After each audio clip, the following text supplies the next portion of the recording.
চল স্টার্ট করি। লাস্ট ক্লাসে আমরা পড়েছিলাম হচ্ছে দেখ ভ্যান্ট অফ ফ্যাক্টর।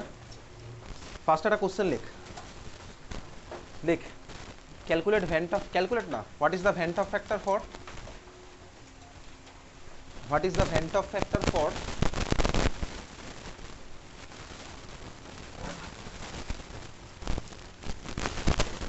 এই জিনিসটা Na2SO4 dot 10H2O, Na2SO4 dot 10, what is the Vent of factor for Na2SO4 dot 10H2O? ঠিক আছে, এটা সিবিএসসি এর কোশ্চেন 2000।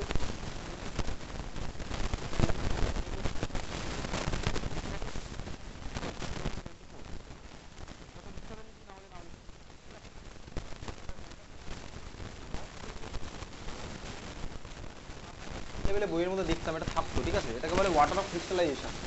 ওয়াটার অফ ক্রিস্টালাইজেশন মানে কি, বেসিক্যালি স্ট্রাকচারের মধ্যে 10খানা ওয়াটার পার্টিকেল ঢুকে আছে, ঠিক আছে। আমাদের ক্লাস 12-এ তো এই মুহূর্তে সলিড স্টেট কেমিস্ট্রি নেই। যদি সলিড স্টেট থাকতো সেখানে আমরা দেখতাম এই ধরনের স্ট্রাকচারগুলো। আমাদের এই মুহূর্তে বোর্ড এক্সামে সলিড স্টেট কেমিস্ট্রি নেই। তুই ব্যাপারটাকে এরকম ভাবতে পারিস যে এটা স্ট্রাকচার হচ্ছে Na2SO4 এর স্ট্রাকচার এরকম হয় সলিড স্টেট কেমিস্ট্রি থেকে, কারণ এগুলো ionic compound,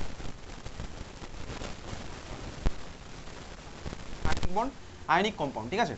ionic কম্পাউন্ডের structure solid স্টেটে আছে। সলিড স্টেটের মধ্যে স্ট্রাকচার এরকম সুন্দর সুন্দর হয়। Na প্লাসের 8 দিকে 6 দিকে 6খানা Cl মাইনাস লেগে আছে, আবার Cl মাইনাসের 6 দিকে 6খানা Na প্লাস লেগে আছে। ওগুলো সব আয়নিক কম্পাউন্ডের ব্যাপার, ওগুলো আমাদের সলিড স্টেটের ব্যাপার, ওগুলো আমাদের বোর্ড এক্সামে নেই। তো ডট 10H মানে আমি সিম্পল ল্যাঙ্গুয়েজ এরকম ভাবতে পারি, ওয়াটার অফ ক্রিস্টালাইজেশন মানে ব্যাপারটা হচ্ছে এরকম, ধর Na2SO4 স্ট্রাকচার একটা কিউবের মতন তুই ভেবে নে, ঠিক আছে। এই কিউবের মধ্যে 10খানা ওয়াটার আছে। সিম্পল ল্যাঙ্গুয়েজ হচ্ছে এটা, কারণ আমরা যেহেতু সলিড স্টেট কেমিস্ট্রি জানি না, আমরা এটার প্রপার স্ট্রাকচার জানি না, তাহলে ডট 10H নিয়ে বেশি কিছু আমরা এখানে কমেন্ট করতে পারবো না। জাস্ট এরকম ভাবতে পারি যে এটার মধ্যে ভাই 10খানা ওয়াটার আছে, ঠিক আছে। এই কিউবটার মধ্যে 10টা ওয়াটার আছে। তো স্বাভাবিকভাবেই এটাকে যদি আমরা ভ্যান্ট অফ ফ্যাক্টর বার করতে চাই, তাহলে আমাদের দেখতে হবে ভাই কতগুলো আয়নে কি ভাঙছে। তার মানে এটা হচ্ছে আমাদের কিভাবে ভাঙবে, এটা ভেঙে কি হয় বলে, এখান থেকে ভেঙে কি পাবো বলতো, কি পাবো বলতো ভেঙে বল। Na2SO4 ভাঙলে কি পাই সেটা তো বল। 2Na plus plus SO4 minus 2, ঠিক আছে। 2Na প্লাস প্লাস পেলাম হচ্ছে SO4 মাইনাস 2, এটা পেয়েছি। আর এই 10খানা ওয়াটার কোথায় যাবে ভাই, দেখ এগুলো তো আমরা সলিউশনই বানাচ্ছি, তা 10টা ওয়াটার কী হবে, 10টা ওয়াটারের মতন বেরিয়ে যাবে, 10টা ওয়াটার আলাদা হয়ে বেরিয়ে যাবে এরকম, ঠিক আছে। তার মানে সিনারিওটা আগে ছিল এরকম, যেখানে কিউবের মধ্যে ছিল হচ্ছে 10টা ওয়াটার, 10টা ওয়াটার পরের ভার্সানটা কি, বেসিক্যালি এই ওয়াটার পার্টিকেলগুলো বেরিয়ে চলে গেছে, এইটা হচ্ছে পরের ভার্সানটা আমি বলতে পারি, ঠিক আছে। 10টা ওয়াটার এই কিউব থেকে বেরিয়ে চলে গেছে, তার মানে এই হচ্ছে আমার বেসিক্যালি সিনারিও। এখানে ভ্যান্ট অফ ফ্যাক্টর তাহলে কত হবে, ভ্যান্ট অফ ফ্যাক্টর কি আফটার মোল কি, তাহলে আমার এটা হলো 2 প্লাস 1 প্লাস 10 মানে 13, আর বিফোর কি আমার 1, নাকি আফটার মোল আমার কি হয়েছে, ঠিক আছে। যদি আমরা ভ্যান্ট অফ ফ্যাক্টরের ডেফিনেশন আমরা কি জানি, আফটার বাই বিফোর, বেসিক্যালি মোলের রেসপেক্টে বললে, তাহলে আফটার মোল কত, বিফোর তো আমার একই আছে, মানে বিফোর তো আমার 1 মোলই আছে, বিফোর তো এর আগে 1 মোলই আছে। আফটারটা আমার কত হলো অ্যাকচুয়ালি 2 প্লাস 1 প্লাস 10, সিম্পলি ভাবি ভাই 13টা কি হয়েছে, দেখ বেসিক্যালি বলতে কি 13টা হয়েছে কি না, 13খানে কি হয়েছে 2 প্লাস 1 প্লাস 10 কি হবে, হবে না। কেন ভাই, ওয়াটার তো ওয়াটার, ওয়াটার তো আমার ভাই সলিউশনের মধ্যে নিজের মধ্যেই চলে গেল, ঠিক আছে। ওয়াটার তো সলিউশনের মধ্যে অটোমেটিক্যালি আছে, ওয়াটার তো ভাই ওর মতন চলে গেছে, বুঝতে পেরেছিস। আর ওয়াটার তো আমার ভেপারাইজ করে ওরা পালিয়ে যাবে, তার মানে ওয়াটার তো আমার অলরেডি ভাই সলিউশনের মধ্যে আছেই। আমি Na2SO4 ডট 10H2 ওয়াটারের মধ্যে ডিজলভ করালাম, এই ওয়াটারগুলো বেরিয়ে ওই ওয়াটারের সাথে মিশে গেল, তাহলে ওর তো আর কোনো রোল নেই। তার মানে এখানে ভ্যান্ট অফ ফ্যাক্টরের ভ্যালু কত হবে, ওই 10টাকে আমি কনসিডারই করবো না। তার মানে এই ওয়াটার অফ ক্রিস্টালাইজেশনগুলোকে আর ভ্যান্ট অফ ফ্যাক্টরের মধ্যে আমরা কনসিডার করি না, ঠিক আছে, বোঝা যাচ্ছে। তাহলে এই 10H2 এই 10টাকে আমরা আর ভ্যান্ট অফ ফ্যাক্টরের মধ্যে কনসিডার করি না, ও তো আমার ভাই ওয়াটারের মধ্যেই মিশে গেল সিম্পলি। তার মানে কত হচ্ছে আই এর ভ্যালু বল, তাহলে বল কত হবে 3 হবে, যেরকম হয় সেরকমই হবে। আই এর ভ্যালু হচ্ছে 3 হলো, নর্মাল যেরকম সেরকমই। কোশ্চেন লেখ,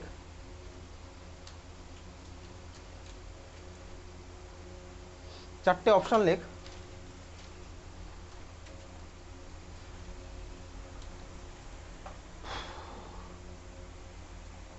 মোলালিটি, ঠিক আছে, চারটে অপশন আছে মোলালিটির টার্মে আছে, মোলালিটির টার্মে। আচ্ছা লেখ ফার্স্ট এটা 1 মোলাল NaCl, 1 মোলাল NaCl, 1 মোলাল মানে বেসিক্যালি ফার্স্ট ব্র্যাকেটের মধ্যে small letter M. Second option 1 molal MgCl2,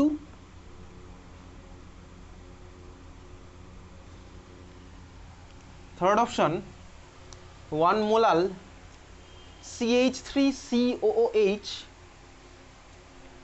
third option হচ্ছে 1 মোলাল CH3COOH ইন বেনজিন।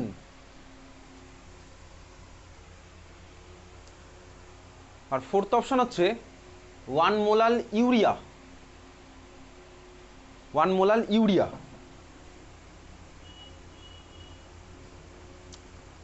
ঠিক আছে, ফার্স্ট কোশ্চেন লেখ,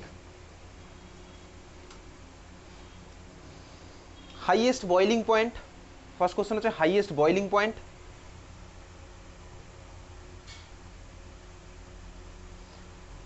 second question lowest boiling point.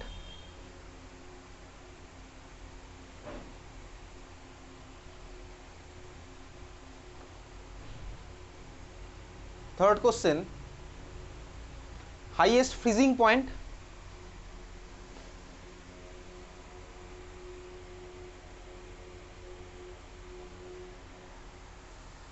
চার number lowest freezing point.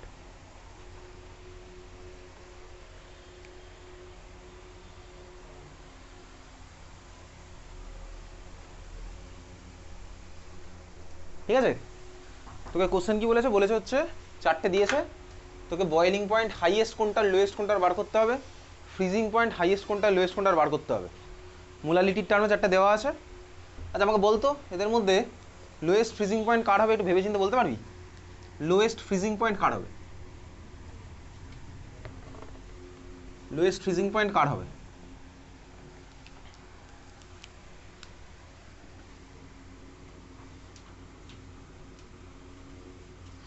Lowest freezing point কার হবে?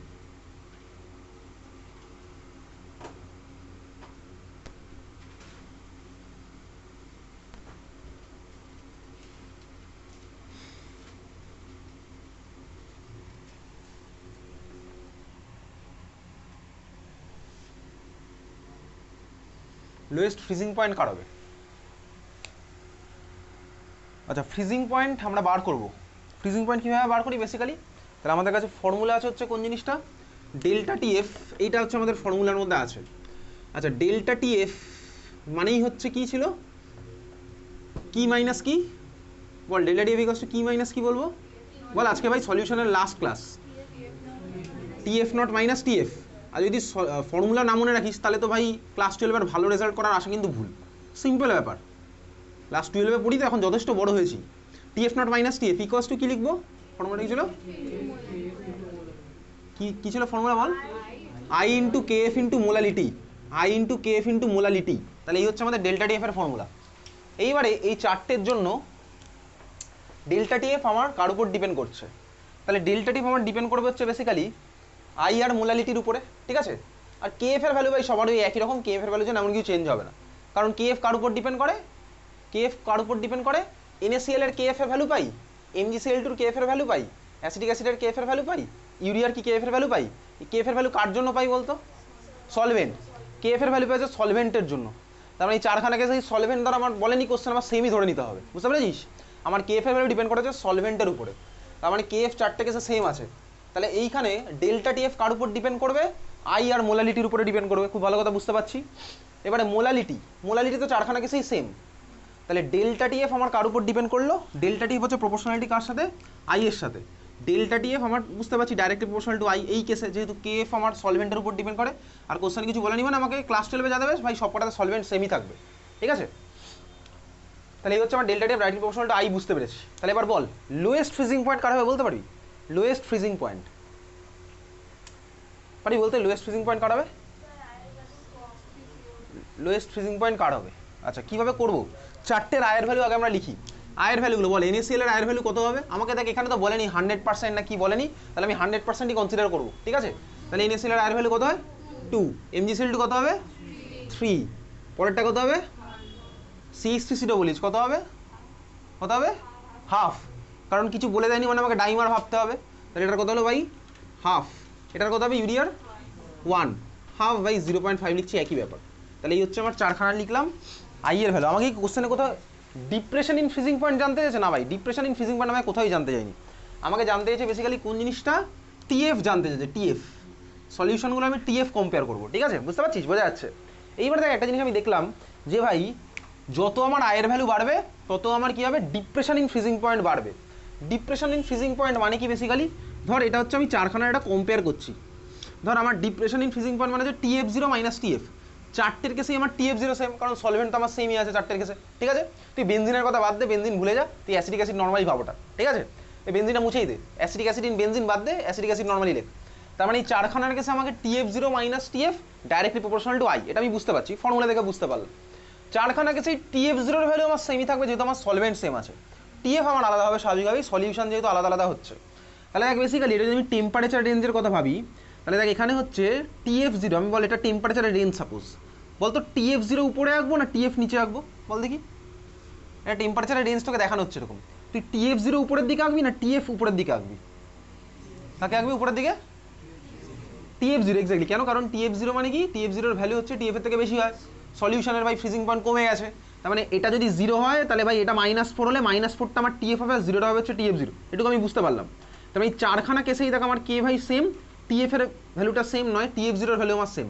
তাহলে প্রথমটার কেসেও ধর TF এর ভ্যালু এখানেই থাকবে, তারপরটার কেসেও TF এর ভ্যালু এখানেই থাকবে, তারপরটাতেও TF এখানেই থাকবে, তারপরটা তো আমার TF এখানে থাকবে, এগুলো 0, চারটের আমার TF0 থাকবে হচ্ছে এখানে, বোঝা গেছে? কারণ আমার সলভেন্ট তো সেমই আছে। ধর আমার সলভেন্টটার ফ্রিজিং পয়েন্ট হচ্ছে এটা, আমি তো ভ্যালু জানি না, তাহলে সলভেন্টটার ফ্রিজিং পয়েন্ট আমাদের এটা, বোঝা গেছে? বুঝতে পারছি। এইবারে ডেল্টা TF মানে কি বেসিক্যালি, দেখ যত I যত বাড়তে থাকবে তত আমার ডেল্টা TF মানে গ্যাপটা বাড়বে, স্বাভাবিকভাবেই বুঝতে পারছি। গ্যাপ বাড়বে মানে কি, TF এর ভ্যালু আরো নিচে নেমে যাচ্ছে, বুঝতে পারছি। গ্যাপ বাড়ছে মানে কি TF এর ভ্যালু আমার নিচে নেমে যাচ্ছে, TF এর ভ্যালু নিচে নেমে যাচ্ছে মানে কি, যার ভাই I এর ভ্যালু যত বেশি হবে তার ডেল্টা TF এর ভ্যালু বেশি, মানে TF0 মাইনাস TF বেশি। তার মানে ধর প্রথমটার জন্য যদি I এর ভ্যালু, আমি বুঝতে পারছি যদি I এর ভ্যালু সবচেয়ে বেশি হয় কারোর জন্য, তাহলে তার TFটা আমি এইরকম একটা জায়গায় পাবো, কারণ এখানে গ্যাপটা আমার সবচেয়ে বেশি হলো, বুঝতে পারছি। এটা কিন্তু ডেল্টা TF বলবো, বোঝা যাচ্ছে। আর TF0 এর ভ্যালু যদি এটা 0 হয় তাহলে এটা -7 হচ্ছে সাপোজ, বুঝতে পারছি, আমি গ্রাফ দিয়ে বুঝতে পারছি। তারপর একটা হচ্ছে আমার কি ধরতো, তারপরটা ধর আমার এরকম হলো TF, বোঝা যাচ্ছে। তারপরটা TF ধর আমার এরকম হয়েছে, দেখ আমার কি হচ্ছে আস্তে আস্তে, দেখ ডেল্টা TF এর ভ্যালু কমছে, বুঝতে পারছিস।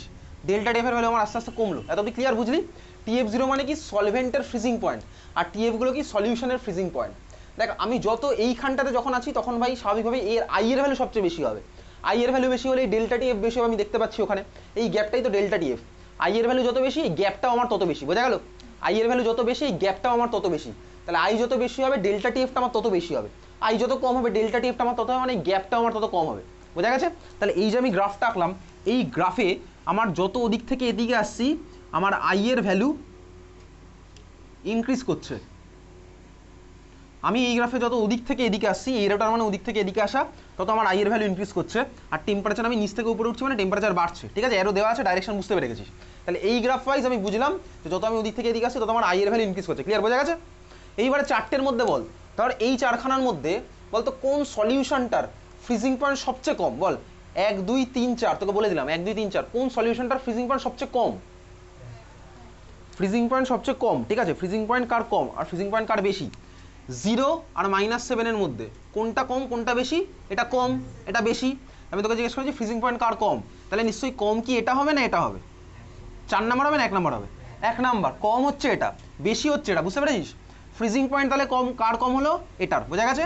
তার মানে দেখ ফ্রিজিং পয়েন্ট অবভিয়াসলি চারটের মধ্যে এইটার হচ্ছে আমার ফ্রিজিং পয়েন্ট সবচেয়ে কম, তার মানে যার I এর ভ্যালু কম হয় তার ফ্রিজিং পয়েন্টের ভ্যালু আমার কমই হচ্ছে, বুঝতে পেরেছিস? মানে সলিউশনটা আমার ফ্রিজিং পয়েন্টের ভ্যালু কম হলো, বোঝা গেল? 0 আর -7 এর মধ্যে 0 এর ভ্যালু বেশি নয় ভাই, 0 এর ভ্যালু কম, তাই তো? 0 এর ভ্যালু কম না ভাই, -7 এর ভ্যালুই কম, বোঝা গেছে? 0 এর ভ্যালু বেশি, -7 এর ভ্যালু কম, তার মানে এই দুখানার মধ্যে এইটা আর এটার মধ্যে যদি কম্পেয়ার করি, এটার ভ্যালু বেশি হচ্ছে, এটার ভ্যালু বেশি, এটার ভ্যালু কম, বুঝলি? বোঝা গেছে? যত নিচের দিকে হবে তত ভ্যালু কমবে, সিম্পল ব্যাপার। তোকে তার এখানে মাইনাস নিয়ে বলতে পারিনি, তোকে বলেছে ভাই ভ্যালু কার কম, ভ্যালু ভাই এটার কম, ওটার ভ্যালু তো আমার বেশি হচ্ছে, এতদিন ক্লিয়ার? তার মানে আমার কি হলো, যার I এর ভ্যালু বেশি তার ডেল্টা TF এরও ভ্যালু বেশি, তার দেখ আমার TF এর ভ্যালুও বেশি, বোঝা গেছে? তাহলে এইটা আমি বক্স করে রাখবো এবং এই কনক্লুশন দিয়ে আমরা পরীক্ষার সময় ডাইরেক্ট অ্যান্সার অ্যাপ্রোচ করবো। Delta TF directly proportional to I, directly proportional to TF, আমরা ওই কনক্লুশন দিয়ে ডাইরেক্ট পরীক্ষার সময় অ্যাপ্রোচ করবো, অ্যান্সার বক্স করে রাখলাম। এবার দেখ তুই ভাই বক্স করতে পারিস তাহলে নাও বক্স করতে পারিস, বছর শেষে যখন 100খানা ফর্মুলা হবে, কোনটা ফর্মুলা কোনটা ডেসক্রিপশন কোনটা কি কিছুই বুঝবো না, তখন পরীক্ষা হবে খারাপ, ঠিক আছে? তাহলে delta TF directly proportional to I, directly proportional to TF, এতদিন ক্লিয়ার, বোঝা গেছে? তাহলে বল যে কোশ্চেনগুলো এবার ছিল ওটার অ্যান্সার কি হচ্ছে?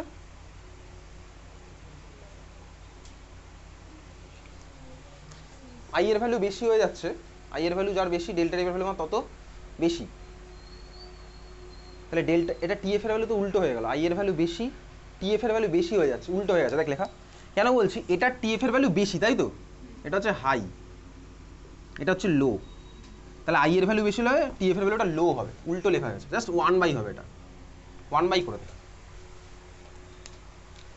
এটা হাই এটা লো, তাহলে টিএফ লো হলে আই দেখতে পাচ্ছি বেশি হচ্ছে, সিম্পলি ওটা লিখলাম।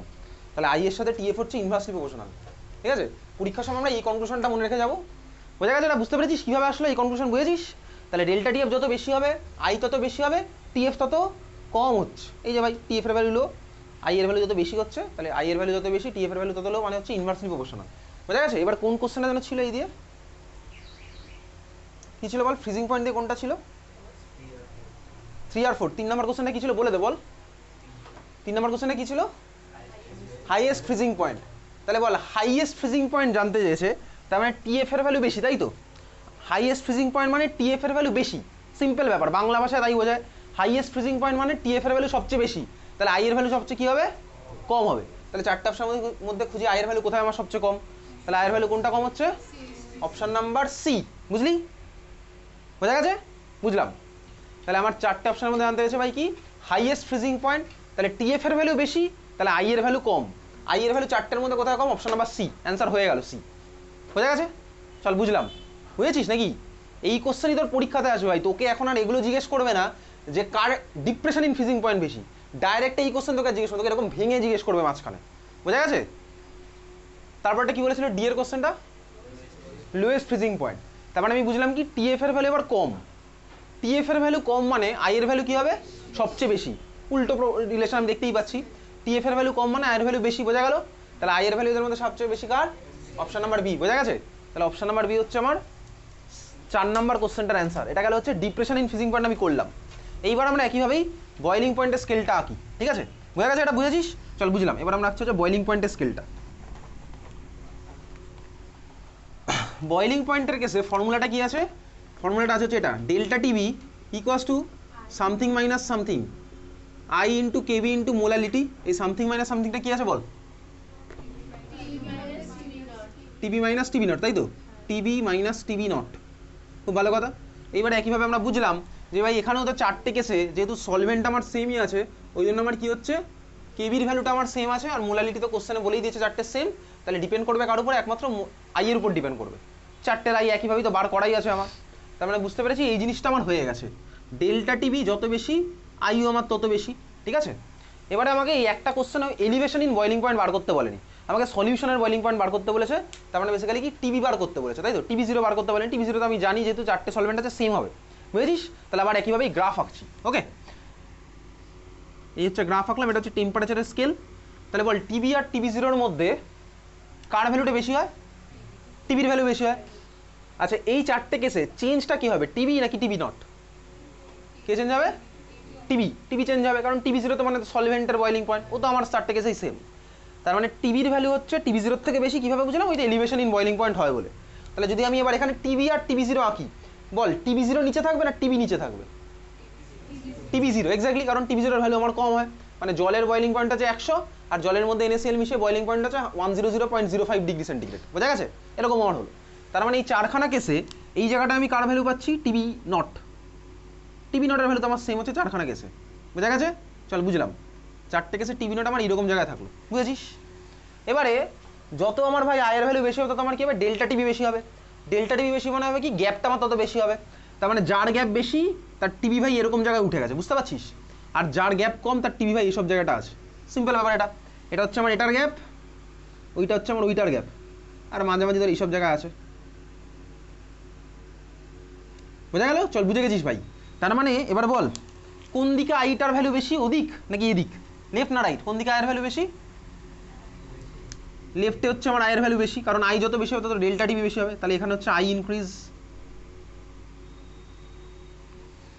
এতটা ক্লিয়ার? চল বুঝলাম। তাহলে আই যত বাড়ছে তত হচ্ছে আমার গ্রাফটা এদিকে শিফট করছে। এত তুই বুঝেছিস? বোঝা যাচ্ছে? এইবারে বল তাহলে আই এর ভ্যালু বেশি হলে সলিউশনের বয়েলিং পয়েন্ট কি হচ্ছে? বেশি। এটা হাই, এটা লো। হাই লো মানে তো আমি বুঝি ভাই, এটা হচ্ছে আমার হাই হলো, ওটা আমার কি হলো? লো। বোঝা গেল? তুই বলে হ্যাঁ বুঝলাম। তাহলে আই এর ভ্যালু বেশি হলে ডেল্টা টিবিও বেশি হয়, আবার দেখ টিবির ভ্যালু হাই হয়। বোঝা যাচ্ছে? তাহলে বল আই আর টিবি কীরকম হবে প্রপোর্শনাল? Directly proportional. আই এর ভ্যালু বাড়লে ভাই টিবির ভ্যালুও বাড়বে। তাহলে আমরা এখানে এরকম করে রাখবো, delta TB directly proportional to I, directly proportional to TB. Delta TB directly proportional to I, directly proportional to TB. এটাকে বক্স করে রাখলাম এবং আমরা এই জিনিসটা দিয়ে কনক্লুড করবো পরীক্ষার সময়। বুঝতে পেরেছিস? তাহলে আমরা ভাঙলাম জিনিসটাকে, মানে ডেল্টা টিভিকে ভাঙবো, ডেল্টা টিএফকে ভাঙলাম, আমাদের এই ভেঙেই কোশ্চেন করবে, ঠিক আছে? এর মাঝখান থেকে কোশ্চেনটা করবে, বোঝা গেছে? তাহলে ভাই 1 নাম্বার আর 2 নাম্বার কোশ্চেন, 1 নাম্বারটা কি জানতে চেয়েছিল? হাইয়েস্ট বিপি, তাই তো? বিপি সবচেয়ে বেশি কার হবে? তাহলে ভাই আই এর ভ্যালু যার বেশি হবে। আই এর ভ্যালু কার বেশি? MgCl2। 3 নাম্বার হাইয়েস্ট বিপি, বুঝেছিস? 3 নাম্বার না, সরি ভাই 2 নাম্বার, আই এর ভ্যালুটা 3। হাইয়েস্ট বিপির অ্যান্সারটা কোনটা হলো? Option number B. সেকেন্ড কোশ্চেনে কি জানতে ছিল? লোয়েস্ট বিপি, তাই তো? লোয়েস্ট বিপি মানে আমি পরীক্ষার সময় আমার অ্যাপ্রোচটা এইভাবে হবে, ও ভাই লোয়েস্ট বিপি জানতে চেয়েছে, আমাকে কিন্তু এলিভেশন ইন বয়লিং পয়েন্ট জানতে চাইনি, লোয়েস্ট বয়লিং পয়েন্ট জানতে চেয়েছে। তাহলে আমি ভাবলাম যে লোয়েস্ট বয়লিং পয়েন্ট, আমার এই রিলেশনটাও মাথার মধ্যে থাকবে পরীক্ষার হলে, ঠিক আছে? তাহলে লোয়েস্ট টিবি মানে লোয়েস্ট আই, চারটের মধ্যে আমি লোয়েস্ট আই খুঁজবো, বুঝলি? তাহলে লোয়েস্ট আই কোনটা হচ্ছে এদের মধ্যে? সি, বোঝা গেছে? সি হচ্ছে আমাদের মধ্যে লোয়েস্ট আই। এতদিন ক্লিয়ার? চল, বুঝতে পারলাম। এবার এই কোশ্চেনের সাথে তাহলে তোকে মোলালিটি দিয়ে যখন দিয়েছে এটাই দেবে, ডেল্টা টিবি বা ডেল্টা টিএফকে ভেঙে আমরা যেগুলো পেলাম, ক্লিয়ার? আর আগের দিন তো করছিলাম, ধরো ওই আগের দিন একটা কোশ্চেন করেছিলাম কি চারটিরই মোলারিটি সেম, অসমোটিক প্রেশার বেশি কম জানতে হয়েছে, করেছিলাম না আগের দিন? ওই আই দিয়ে আমরা কনক্লুড করেছিলাম একইভাবে, ওখানে তো আর ভাঙাভাঙির কিছু নেই, বুঝতে পেরেছিস? তাহলে এইভাবে কিন্তু কোশ্চেন আমাদের আসবে। ওকে, চল খাতায় হেডিং দে, লেখ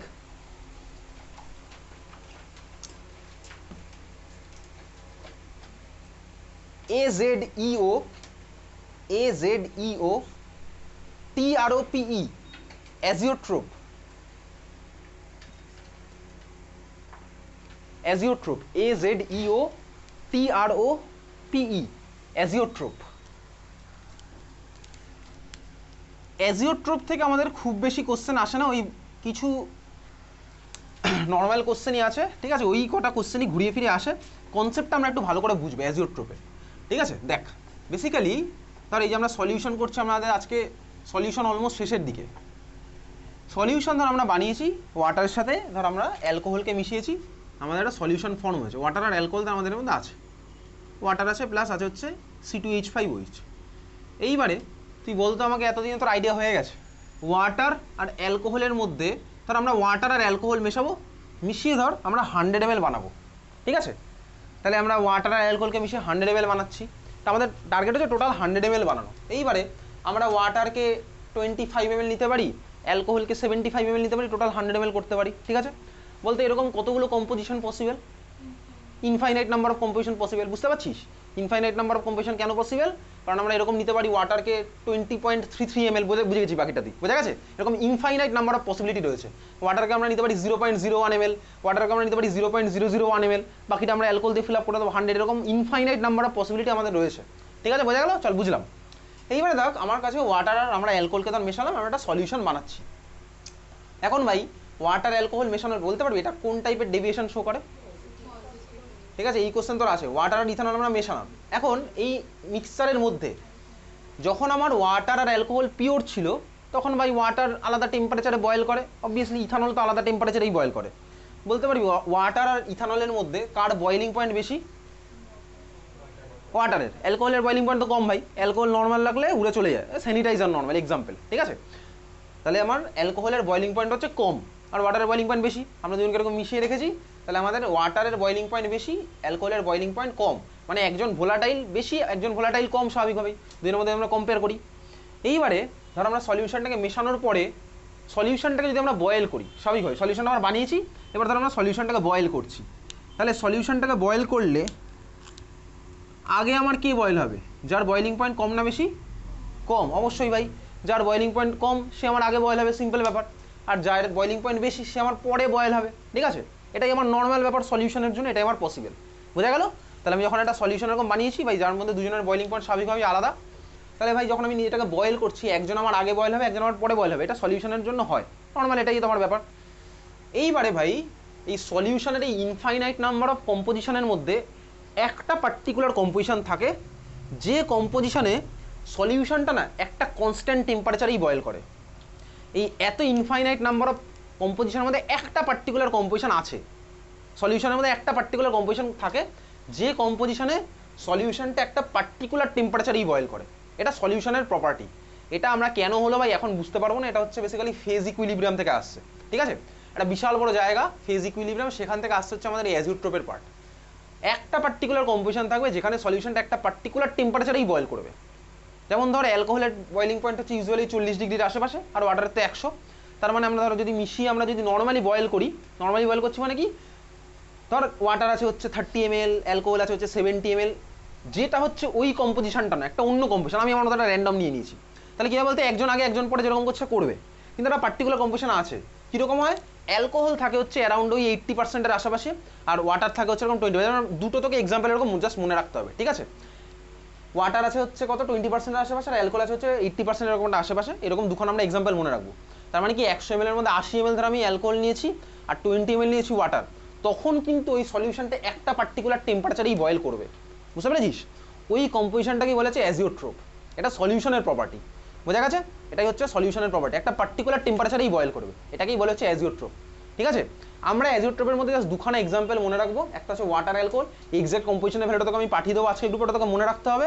আরেকটা হচ্ছে ওয়াটার আর নাইট্রিক অ্যাসিড, এটা আমাকে মনে রাখতে হবে, ওয়াটার নাইট্রিক অ্যাসিডের মিক্সারের অ্যাজিওট্রোপ, আর হচ্ছে ওয়াটার ইথানলের মিক্সারের অ্যাজিওট্রোপ, এরকম দুখানা আমরা মনে রাখবো জাস্ট, ঠিক আছে? তার মানে অ্যাজিওট্রোপ মানে কি বলতে, অ্যাজিওট্রোপ মানে হচ্ছে সলিউশনটা মানে একটা পার্টিকুলার টেম্পারেচারেই বয়েল করবে। এইবারে পার্টিকুলার টেম্পারেচারটা কীরকম হতে পারে, তার মানে অ্যাজিওট্রোপ মানে বোঝা গেছে একটা পার্টিকুলার কম্পোজিশন, যে কোনো সলিউশনের একটাই পার্টিকুলার রকম কম্পোজিশন আছে, ঠিক আছে? যে পার্টিকুলার কম্পোজিশনে সলিউশনটা একটা টেম্পারেচারেই বয়েল করবে, মানে ওয়াটার আগে অ্যালকোহল আগে, ওয়াটার পরে অ্যালকোহল পরে, এরকম কিছু হবে না, দুজনে একসাথেই উঠবে, একসাথেই উঠবে। এটা সলিউশনের প্রপার্টি অ্যাজিওট্রোপ জিনিসটা, বুঝতে পেরেছিস? তার মানে এখন কি হচ্ছে ভাই, ওই অ্যাজিওট্রোপের যে কম্পোজিশনটা ওটা আমাদের একটু মনে রাখতে হবে, জাস্ট দুখানা এক্সাম্পল, আর কিছুই নেই। এটা এত পার্সেন্ট, তারপর দেখ দুজনের মধ্যে একজনকে মনে রাখলেই তোর হয়ে যায়, আর বাকিটা তুই 100 থেকে মাইনাস করে বাদ দিতে পারবি, বুঝতে পেরেছিস? তোকে মনে রাখতে হবে, তুই চলে যা তাহলে স্কুলের নামটা লিখতো, বোঝা গেছে? লেখ অ্যাজিওট্রোপ মানে লেখ, when a mixture of two components, when a mixture of two components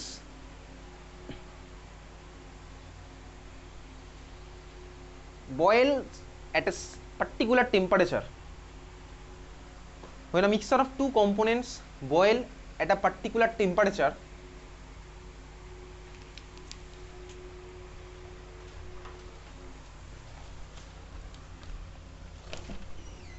লিখেছিস? when a mixture of two components boil at a particular temperature, তো এটার কন্ডিশনটা কি, কন্ডিশনটা লিখে রাখ, একটা ফিক্সড কম্পোজিশন, ফিক্সড কম্পোজিশন,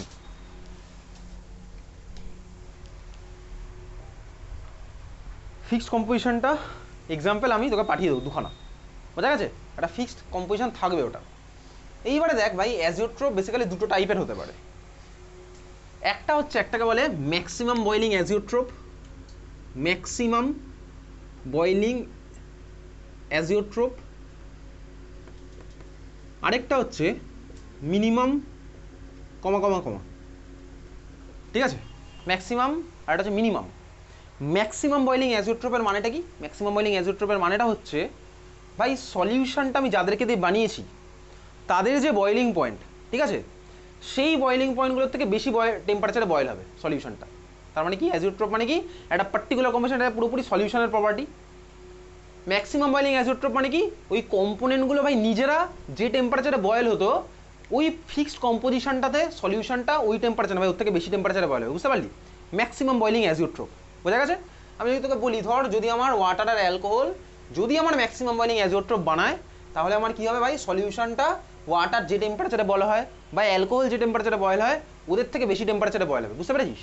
100 ধরে এ হচ্ছে 100 হয়, এ হচ্ছে 40 হয়, তাহলে আমার সলিউশনটা 100 থেকে 100-র উপরে আমার বয়েল হবে, বোঝা গেছে? চল বুঝলাম, নামের মধ্যেই লুকিয়ে আছে ম্যাক্সিমাম বয়েলিং অ্যাজিওট্রোপ, ক্লিয়ার, বোঝা গেছে? মিনিমাম বয়েলিং অ্যাজিওট্রোপ মানে, তার মানে কি হয় বলতো, উল্টোটা আমার হবে ভাই, কম্পোনেন্টগুলো যে টেম্পারেচারে বয়েল হয়, সলিউশনটা ওই ফিক্সড কম্পোজিশনে ওর থেকে কম টেম্পারেচারে বয়েল হবে, বোঝা গেছে? তাহলে এটা হচ্ছে আমার মিনিমাম বয়েলিং অ্যাজিওট্রোপ। তাহলে ম্যাক্সিমাম আর মিনিমাম ভাই নামের মধ্যেই লুকিয়ে আছে, বুঝলাম।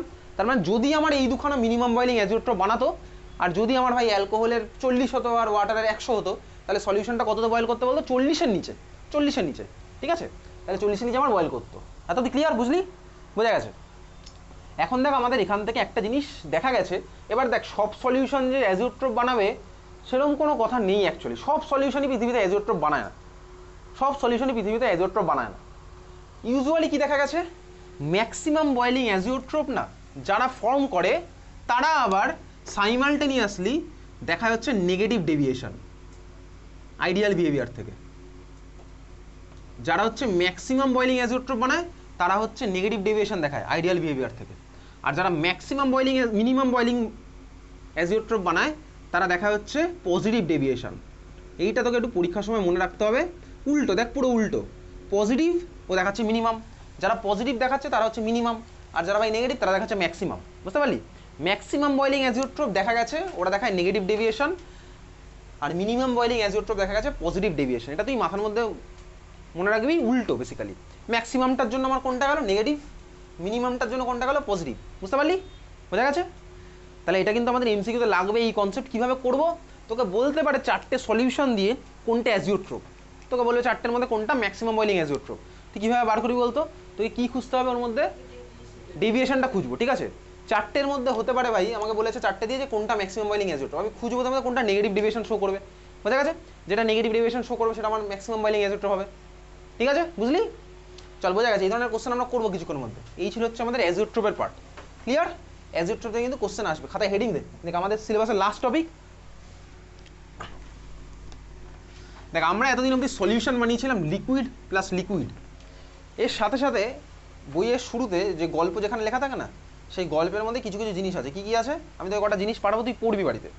যেমন আছে হচ্ছে সলিড প্লাস সলিডের সলিউশন। ঠিক আছে? সলিড সলিড সলিউশন কীরকম ভাই? আগের সিলেবাস অনেক বেশি জিনিসপত্র ছিল, এরোসল, ঠিক আছে, সল, স্প্রে, জেল, ইমালশন, এগুলো ছিল আগে। ঠিক আছে? এখন আমাদের আর ওগুলো নেই। আমাদের সিম্পল কতগুলো জাস্ট এক্সাম্পল মনে রাখতে হবে, মানে যেখানে সলিভেন্টটাও সলিড, সলিউটটাও সলিড। ঠিক আছে? যেমন ধর তুই একটা বানালি হচ্ছে অ্যালয়। অ্যালয় শুনেছিলি এর আগে ছোটোবেলা? অ্যালয় শুনেছিস তো? অ্যালয় মানে কি মিশালাম বলতো? দুখানা মেটালকে মিশিয়েছি। মেটাল তো আমাদের সলিডই আছে, সলিড সলিড মিক্স করলাম তো। অ্যালয়কে আমরা বলতে পারি একটা সলিড সলিউশন টাইপের বলা যেতে পারে, সলিড সলিউশন ভাই। কারণ দুজনকে মিশিয়েছি, কোনো রিয়াকশান তো হয়নি। আমি ধর সোনার রূপো মিশে একটা কোনো একটা জিনিস বানালাম, বা ধর আমি লোহার উপরে রূপোর একটা কোটিং করলাম, ঠিক আছে, করলাম, এখানে কোনো নতুন করে তার কোনো রিয়াকশন হচ্ছে না, লোহার সাথে তার উপর কোনো রিয়াকশন হবে না, ওর উপর একটা কোটিং পড়েছে। ঠিক আছে? তো এই কোটিং আমরা পড়বো আবার ইলেকট্রোকেমিস্ট্রি চ্যাপ্টারে। যাই হোক, এরকম কতগুলো জাস্ট এক্সাম্পল যেখানে সলিউটটা কী হবে আর সলিডটা কী হবে তোকে মনে রাখতে হবে। এরকম একটাই জাস্ট তোকে দেয়, ক্যাম্ফোর আর নাইট্রোজেন।